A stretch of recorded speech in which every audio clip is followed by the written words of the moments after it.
ഗേറ്റ്വേയുടെ official YouTube ചാനലിലേക്ക് എല്ലാവർക്കും സ്വാഗതം. ഇന്ന് നമ്മൾ പഠിക്കുന്നത് എക്സലിനെ പറ്റിയാണ്. Microsoft Excel. നമുക്കറിയാം, MS ഓഫീസ് എന്ന് പറയുന്ന ഓഫീസ് പാക്കേജിൽ വരുന്ന ഒരു പ്രോഗ്രാമാണ് മൈക്രോസോഫ്റ്റ് എക്സൽ. നമ്മൾ ഇന്നിവിടെ പഠിക്കുന്നത് എക്സൽ 2007 പറ്റിയാണ്. എക്സൽ 2007 എങ്ങനെയാണ് എക്സൽ എന്ന് പറയുന്ന പ്രോഗ്രാമിലേക്ക് പ്രവേശിക്കുന്നത്? ഞാനിവിടെ യൂസ് ചെയ്തിരിക്കുന്നത് വിൻഡോസ് 10 ഓപ്പറേറ്റിംഗ് സിസ്റ്റമാണ്.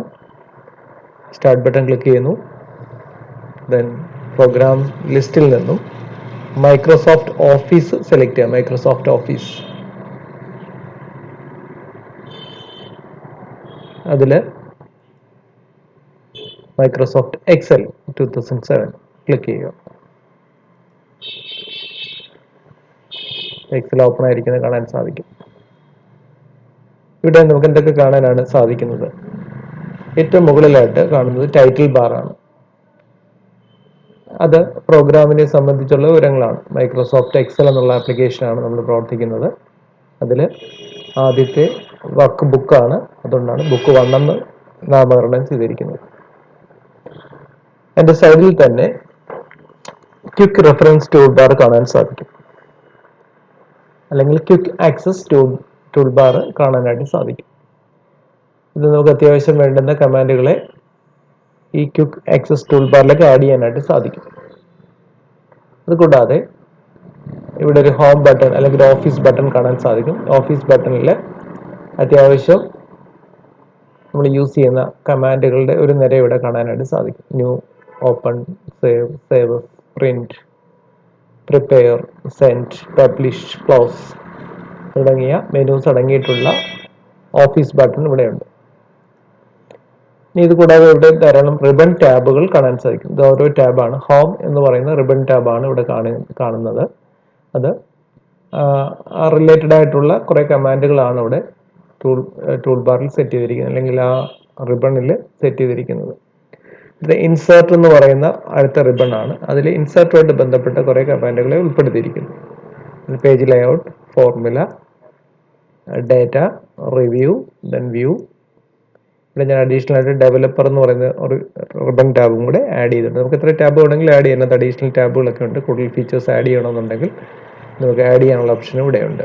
ഇത്തരം വിവിധ റിബൺ ടാബുകൾ നിങ്ങൾക്ക് ടോപ്പിൽ കാണാനായിട്ട് സാധിക്കും. ഓരോ റിബൺ ടാബ് ക്ലിക്ക് ചെയ്യുമ്പോഴും ആ ടാബുമായിട്ട് ബന്ധപ്പെട്ട അല്ലെങ്കിൽ ടാബിൽ യൂസ് ചെയ്യാൻ സാധിക്കുന്ന കമാൻഡുകളെ ഇവിടെ ഡിസ്പ്ലേ ചെയ്ത് കാണാനായിട്ട് സാധിക്കും. ഇനി ഇതിന് താഴെയായിട്ട് ഇവിടെ ഒരു വൈറ്റ് കളറിലെ ഒരു ബോക്സ് കാണാൻ സാധിക്കും. ഇതിനെ നമ്മൾ പറയുന്നത് ഫോർമുല ബാർ എന്നാണ്. Formula bar. ഇവിടെയാണ് നമ്മൾ ഈ എക്സൽ ഷീറ്റിന് ആവശ്യമായുള്ള ഫോർമുലാസ് അപ്ലൈ ചെയ്യുന്നത്. ഇവിടെ നമ്മൾ ഈസിക്കൽ ടു സൈൻ ഉപയോഗിച്ചാണ് ഫോർമുലാസ് അപ്ലൈ ചെയ്യുന്നത്, ടൈപ്പ് ചെയ്യുന്നത്. അന്നേരം അത് നമ്മൾ പിന്നീട് അടുത്ത ചാപ്റ്ററുകളിൽ കൂടുതൽ ഫോർമുലാസ് പഠിക്കുന്ന അവസരത്തിൽ, ഫങ്ഷൻസ് പഠിക്കുന്ന അവസരത്തിൽ ഫോർമുല ബാറിൻ്റെ യൂസേജിനെ പറ്റി കൂടുതലായിട്ട് പഠിക്കാനായിട്ട് സാധിക്കും. ഇനി ഇതുകൂടാതെ നിങ്ങൾക്ക് താഴോട്ട് നോക്കുമ്പോൾ ഒരു നീളം വീതിയും കൂടിയ ഒരു ഷീറ്റ് ആണ് കാണാൻ സാധിക്കും. ഇതിനെയാണ് നമ്മൾ എക്സൽ ഷീറ്റ് എന്ന് പറയുന്നത്, അല്ലെങ്കിൽ സ്പ്രെഡ് ഷീറ്റ് എന്ന് പറയുന്നത്. റോയും കോളവും വരച്ച ഷീറ്റുകളെയാണല്ലോ സ്പ്രെഡ് ഷീറ്റ് എന്ന് വിളിക്കുന്നത്. ഇവിടെ എക്സൽ സ്പ്രെഡ് ഷീറ്റ് കാണാനായിട്ട് സാധിക്കും. അതുകൂടാതെ ഇവിടെ താഴെ ഷീറ്റ് ടാബുകളുണ്ട്. അതായത് നമ്മൾ ഓപ്പൺ ചെയ്തിരിക്കുന്ന വർക്ക് ബുക്കിൽ എത്ര ഷീറ്റ് ഉണ്ട് എന്ന് കാണാനായിട്ട് സാധിക്കും. 3 ഷീറ്റുകളാണുള്ളത്. ഓരോ ഷീറ്റിനും ധാരാളം റോയും കോളവും ഉണ്ട്. അത് വലിയൊരു ഷീറ്റാണ്. ഓരോ ഷീറ്റിലും നമുക്ക് ഡേറ്റാസ് ഉൾപ്പെടുത്താനായിട്ട് ഉൾക്കൊള്ളുവാനായിട്ട് സാധിക്കും. അതുപോലെ തന്നെ 3 ഷീറ്റുകളാണുള്ളത്. നമുക്ക് ആവശ്യമെങ്കിൽ കൂടുതൽ ഷീറ്റ് ടാബുകൾ ആഡ് ചെയ്യാനായിട്ട് സാധിക്കും. ഇതുകൂടാതെ വെർട്ടിക്കലായിട്ടും ഹൊറിസോണ്ടലായിട്ടുള്ള സ്ക്രോൾ ബാറുകൾ കാണാൻ സാധിക്കും. Vertical and horizontal scroll bar. പിന്നെ ഇതിൻ്റെ താഴെ നോക്കിയാൽ സ്റ്റാറ്റസ് ബാർ ആണുള്ളത്. അവിടെ ഏത് മോഡിലാണ് ഇത് പ്രവർത്തിക്കുന്നത് എന്നുള്ളത് കാണാൻ സാധിക്കും. റെഡി മോഡാണ്. Then normal view, page layout view, page break preview. ഇതെല്ലാം നിങ്ങൾക്ക് ഈ പേജിൻ്റെ വ്യൂസിനെ പല രീതിയിൽ മാറ്റാനായിട്ട് സാധിക്കുന്നവയാണ്. അതുകൂടാതെ സൂം ടൂളാണ്. നമുക്ക് സ്ക്രീനിനെ വലുതാക്കാനും ചെറുതാക്കാനും ഉപയോഗിക്കാവുന്ന മറ്റൊരു ടൂളാണ് സൂം ടൂൾ. നമുക്ക് സൂം ചെയ്യാനും സൂം ഔട്ട് ചെയ്യാനും നമുക്ക് ഈ ടൂള് യൂസ് ചെയ്യാൻ പറ്റും. ഇനി നമുക്ക് എക്സൽ ഷീറ്റ് എന്താണെന്നുള്ളതിനെ പറ്റി നോക്കാം. എക്സൽ ഷീറ്റ് എന്ന് പറയുമ്പോൾ ഇവിടെ ഞാൻ നേരത്തെ സൂചിപ്പിച്ച പോലെ റോയും കോളവും വരച്ചിട്ടുള്ള ഒരു ഷീറ്റാണ്. റോ എന്ന് പറയുമ്പോൾ നിങ്ങൾക്കറിയാം ഇങ്ങനെ ഹൊറിസോണ്ടലായിട്ടുള്ള ലൈനുകൾ ഉപയോഗിച്ച് റോയെ വേർതിരിച്ചിരിക്കുന്നു. ഇതൊരു റോയാണ്, first row, then second row, third row. Rows number ചെയ്തിരിക്കുന്നത് അല്ലെങ്കിൽ നെയിം ചെയ്തിരിക്കുന്നത് നമ്പറുകൾ ഉപയോഗിച്ചാണ്. 1 2 3 4 5 എന്നുള്ള നമ്പറുകൾ ഉപയോഗിച്ചാണ് റോസ് നാമകരണം ചെയ്തിരിക്കുന്നത്. എന്നാൽ കോളം നെയിം ചെയ്തിരിക്കുന്നത് ABCD എന്ന് പറയുന്ന അക്ഷരങ്ങൾ ഉപയോഗിച്ചാണ്. എന്നിട്ട് അക്കങ്ങൾ ഉപയോഗിച്ച് റോയും അക്ഷരങ്ങൾ ഉപയോഗിച്ച് കോളവും നാമകരണം ചെയ്തിരിക്കും അല്ലെങ്കിൽ പേര് നൽകിയിരിക്കുന്നു. ഇപ്പോൾ A എന്ന് പറയുന്ന കോളമാണ്, B, then C, then D.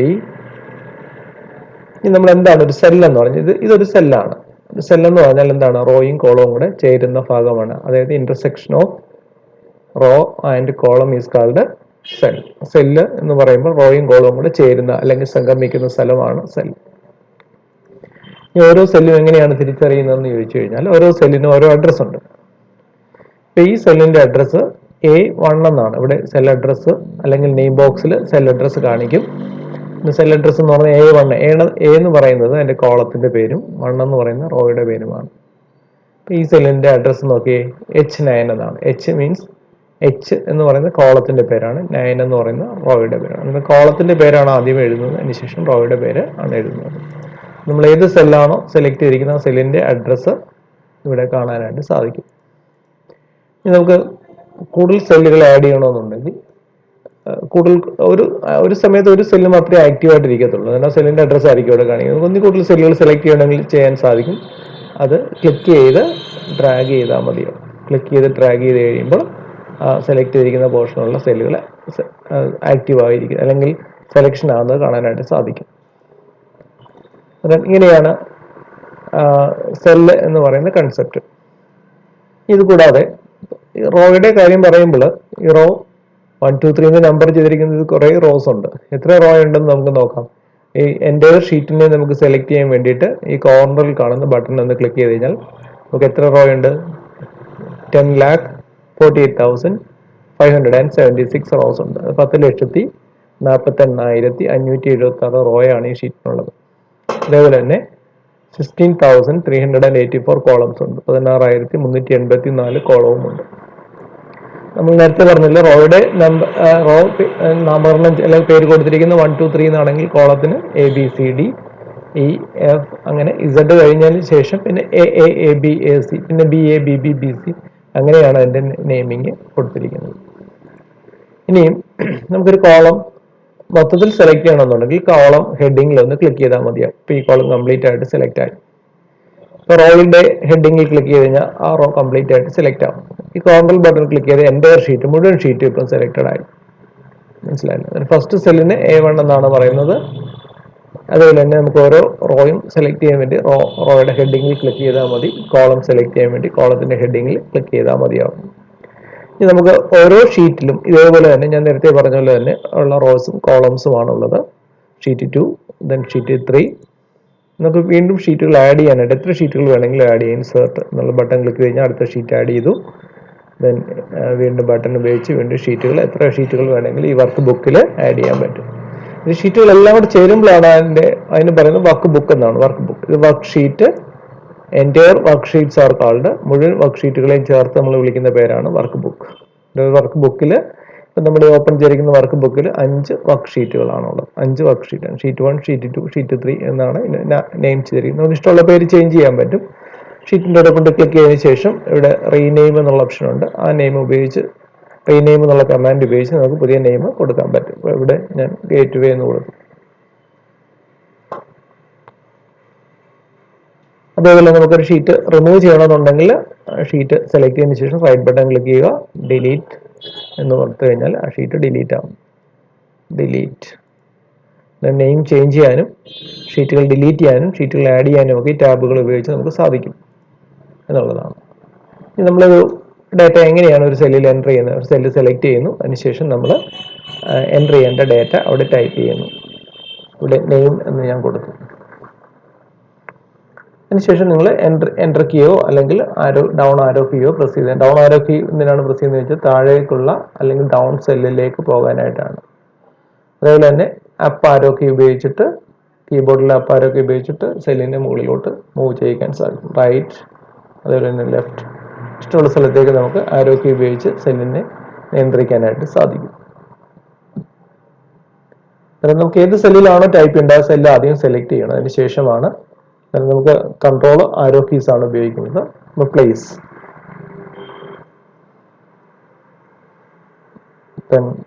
Pin code. ഇതേപോലെ നമുക്ക് ഏത് സെല്ലിലാണോ ടൈപ്പ് ചെയ്യേണ്ടത് സെല്ല് സെലക്ട് ചെയ്തതിന് ശേഷം നമുക്ക് സെല്ലിൽ ആവശ്യമായിട്ടുള്ള വാല്യൂസ് ആഡ് ചെയ്യാനായിട്ട് സാധിക്കും. രാജു, പ്ലേസ്, കൊല്ലം, പിൻകോഡ്,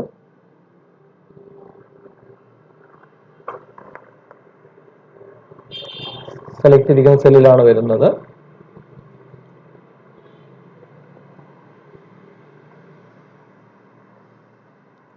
ഏത് സെല്ലാണോ നമ്മൾ സെലക്ട് ചെയ്തിരിക്കുന്ന സെല്ലിലായിരിക്കും നമ്മൾ എൻ്റർ ചെയ്യുന്ന വാല്യൂസ് വരിക.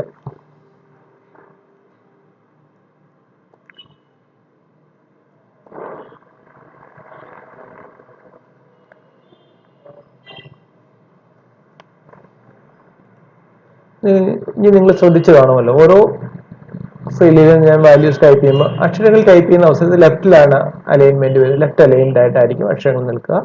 അക്കങ്ങളാണെങ്കിൽ റൈറ്റ് അലൈൻഡ് ആയിട്ടായിരിക്കും നിൽക്കുക. കണ്ടല്ലോ.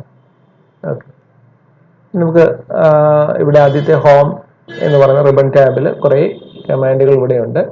നിങ്ങൾ വേർഡ് പഠിച്ചിട്ടുള്ള ആളുകളാണെങ്കിൽ ആ കമാൻഡുകളെ പറ്റിയൊക്കെ നിങ്ങൾക്ക് ഏകദേശം ധാരണയുണ്ടായിരിക്കും.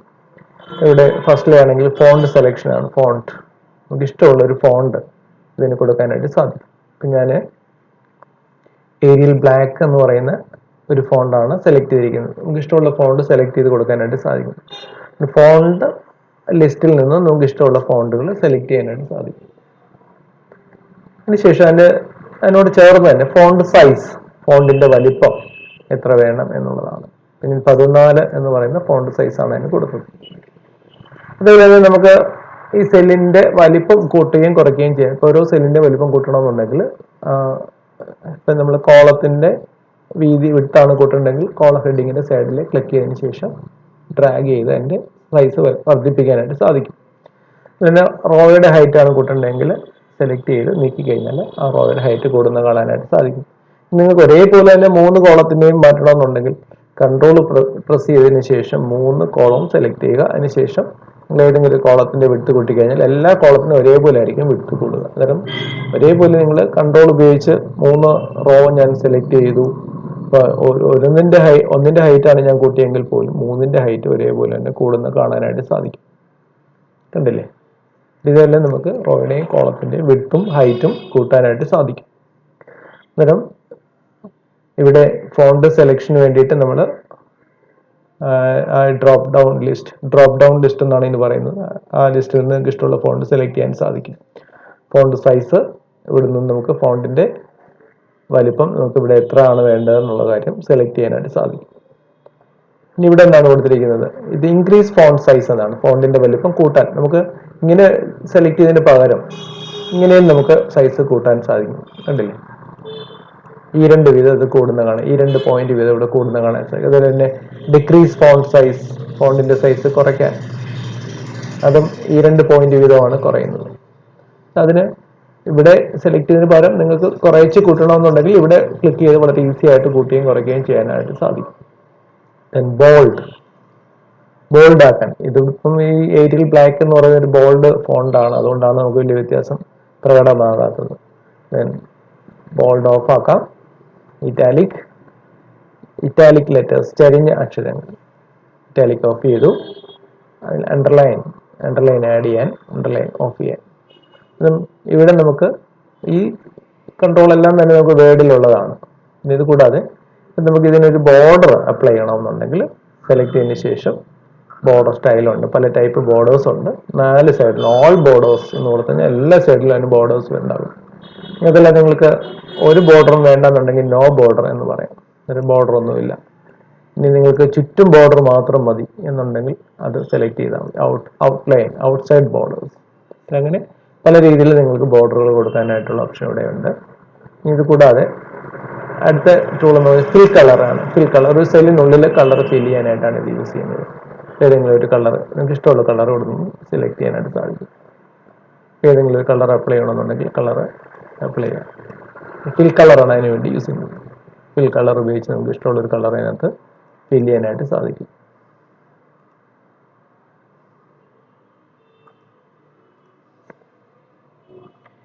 ഇനി അതിന് ശേഷം കിടക്കുന്നത് എന്താണെന്ന് ചോദിച്ചു കഴിഞ്ഞാൽ, ഇത് ഫോണ്ട് കളറാണ്, ഫോണ്ടിന്റെ കളറാണ്, ഫോണ്ട് കളർ എന്ന് പറയുന്നത്. ഇഷ്ടമുള്ള കളർ ഫോണ്ടിന് അപ്ലൈ ചെയ്യാൻ പറ്റും. ഇപ്പോൾ റെഡ് കളർ ഫോണ്ടിന് അപ്ലൈ ചെയ്തു. മറ്റേ 4 കളറാണ്, ഇത് ഫോണ്ട് കളറാണ്. ഇഷ്ടമുള്ള ഫോണ്ട് കളർ അവിടെ അപ്ലൈ ചെയ്യാനായിട്ട് സാധിക്കും.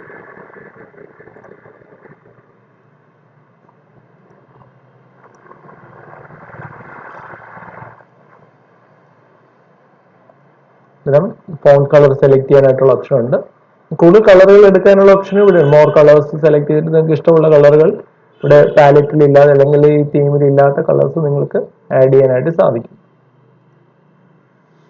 ഇങ്ങനെ നിങ്ങൾക്ക് ഫോണ്ട് കളറും 4 കളറും അപ്ലൈ ചെയ്യാനായിട്ട് സാധിക്കും. അതിന് ഇത്രയും ടൂളുകൾ നമ്മൾ ഓൾറെഡി നിങ്ങൾ വേർഡിൽ പഠിച്ചിട്ടുള്ള ടൂളുകളാണ്. പക്ഷെ ബോർഡർ ലൈൻ ഒന്നും അവിടെ നേരിട്ടല്ല കിടക്കുന്നത് എന്നുള്ളതേ ഉള്ളൂ. അതായത് ഈ കമാൻഡുകളെല്ലാം തന്നെ വേർഡിലുമുണ്ട്.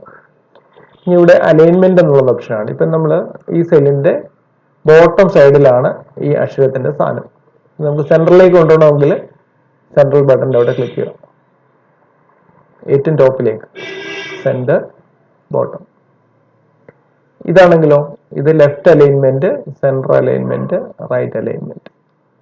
ആ സെല്ലിന്റെ സെൻട്രലായിട്ട് ലെഫ്റ്റിലേക്ക് റൈറ്റിലേക്ക്, ആ സെല്ലിന്റെ ടോപ്പിലേക്ക്, മിഡിൽ അല്ലെങ്കിൽ മധ്യഭാഗത്ത്, ബോട്ടം പോർഷനിലേക്ക്. അത് നമുക്ക് ഇഷ്ടമുള്ള സ്ഥലത്ത് ആ ഫോണ്ടിനെ, ഇതിന്റെ എല്ലാം സെല്ലിന്റെ നടുക്ക് ഇത് വേണമെന്നുണ്ടെങ്കിൽ എല്ലാം കൂടി സെലക്ട് ചെയ്യുക, സെന്റർ കൊടുക്കുക. അതിൽ ഇവിടെയും സെന്റർ കൊടുക്കുക. അതിലെല്ലാം കറക്റ്റ് സെന്ററിലേക്ക് അത് അലൈൻ ചെയ്യുന്നത് കാണാൻ സാധിക്കും. അതായത് നമുക്ക് അലൈൻമെന്റ് ആണ് ഇവിടെ ഉള്ളത്. അലൈൻമെന്റ് അന്നേരം ടോപ്പ് അലൈൻമെന്റ്, അതുപോലെ തന്നെ മിഡിൽ അലൈൻമെന്റ്, ബോട്ടം അലൈൻമെന്റ്, അതുപോലെ തന്നെ അലൈൻമെന്റ് ടെക്സ്റ്റ് ലെഫ്റ്റ്, അതുപോലെ തന്നെ സെന്റർ, റൈറ്റ്. ഇത് അലൈൻമെന്റ് ആണ്. ഇപ്പം എല്ലാ സെല്ലിന്റെയും സെൻട്രലായിട്ടാണ് ഇത് അലൈൻ ചെയ്തിരിക്കുന്നത്. അലൈൻമെന്റ് നമുക്കിവിടെ ചെയ്യാനായിട്ട് സാധിക്കും.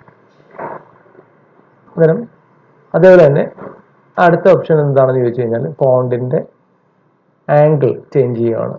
നമുക്ക് ഏത് ആംഗിളിലേക്ക് വേണമെങ്കിലും ഇതിനെ മാറ്റാം. ഇപ്പം ഞാൻ നെയിം എന്നുള്ളത് ഇൻക്ലൈൻഡ് ആയിട്ട് ചരിച്ചു കൊടുക്കണമെന്നുണ്ടെങ്കിൽ അങ്ങനെ നമുക്ക് അപ്ലൈ ചെയ്യാം. ഇപ്പം സെലക്ട് ചെയ്തിരിക്കുന്ന മൊത്തത്തിലായതുകൊണ്ട് അങ്ങനെ മാറിയേക്കുന്നു. മനസ്സിലായല്ലോ? അത് നമുക്ക് സെലക്ട് ചെയ്യാൻ, അലൈൻമെന്റ് അങ്ങോട്ടും ഇങ്ങോട്ടും മാറ്റാൻ ഒക്കെ നമുക്കിവിടെ സാധിക്കുന്നു. വെർട്ടിക്കലായിട്ട് നേരെ ഓപ്പോസിറ്റ് റൊട്ടേറ്റ് സൈഡിലായിട്ട് എങ്ങനെ വേണമെങ്കിലും നിങ്ങൾക്ക് അതിനെ റൊട്ടേറ്റ് ചെയ്യാനായിട്ട് സാധിക്കും.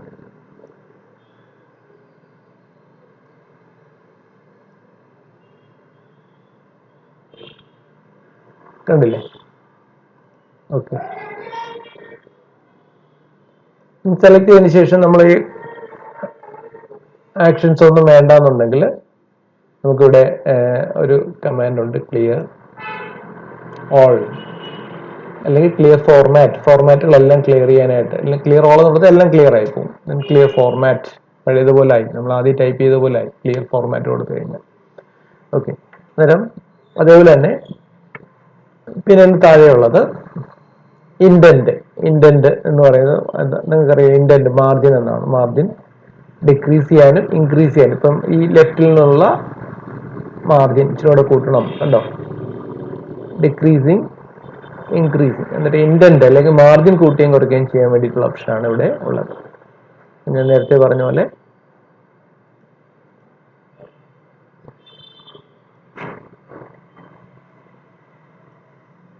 ഇതിന്റെ മാർജിൻ നിങ്ങൾ ശ്രദ്ധിച്ചോളൂ.